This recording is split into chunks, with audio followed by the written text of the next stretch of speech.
Consumer debt on the rise and foreclosures skyrocketing as we head into this looming recession. But maybe not everything is as it seems. Stay tuned as we discuss the real data.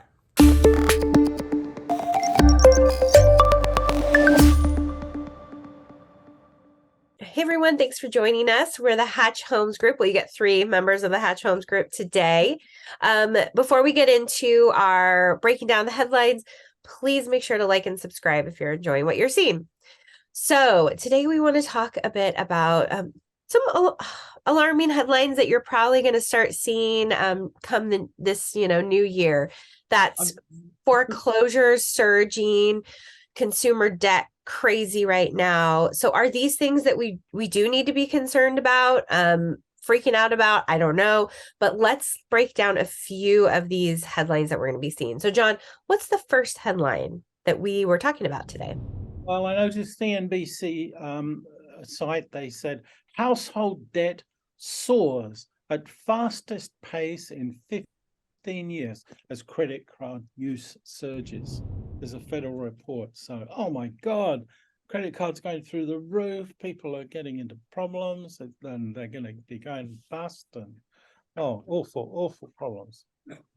But then, you look at that graph. It's crazy. Yeah. Then we look at this graph of credit card balances since the pandemic, and during the pandemic, credit cards weren't being used. We couldn't go out to eat. We weren't going to concerts. We weren't getting on airplanes, and we weren't having fancy holidays. So people weren't using their credit card. Credit cards soared as people started to use their credit card. But we're just getting back to normal. We're not even at pre-pandemic levels of credit card use right now. So completely misleading headline. Yeah. And also following on from that, there's this chart which shows a mortgage to debt to income ratio, which is sort of related to this. Mortgage debt to income ratio since 1980.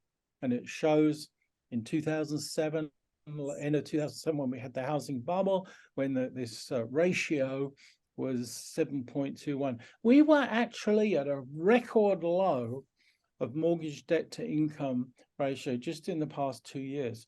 And it bumped up a bit as interest rates increased.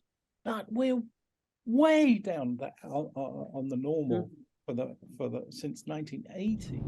It's so interesting to see that perspective because I don't think it feels like that for a lot of people. But I think when you look at the raw data, it's like, oh, okay, that's good to know, right?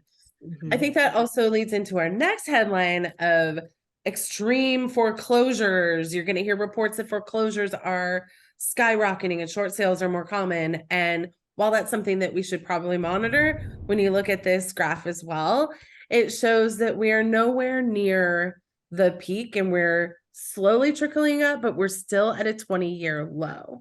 And I think that that is important to also put into perspective. Yeah, but it shows that we're creeping up towards a normal level. Yeah, because there's always going to be a percentage of the population that will have those financial woes, but because of the equity that people have in their homes, they're not going to be in dire straits like we did see back in the Great Recession. And bottom line, it is really good to just break these down and like get kind of a reality check. We are seeing more people being a little bit closer to short sales. So these are our trends that we are watching. We're not trying to downplay them at all. We are watching these trends, but we just have to put them in perspective because I think that's really important. And that's something that the headlines are not going to do. Yeah. Perspective. And really, we talk about normalizing. We've said that a few times. So that's probably like our word of the year right now. So you might hear us say normal a lot. And Michelle, you put it well. What is normal, really? What is normal, really? But now, have this whole new normal after coming out of this fog of COVID and pandemic, and 2022 was just starting to kind of come out of that. And now we'll see how 2023 plays out, but it's this new normal. And I think that we'll be monitoring that and helping you through that. as we go through the year. And remember, we are your trusted advisors. So if you have any questions about what we talk about, we are happy to help in any way. So please reach out and remember to like and subscribe. Have a good week. Bye, everyone.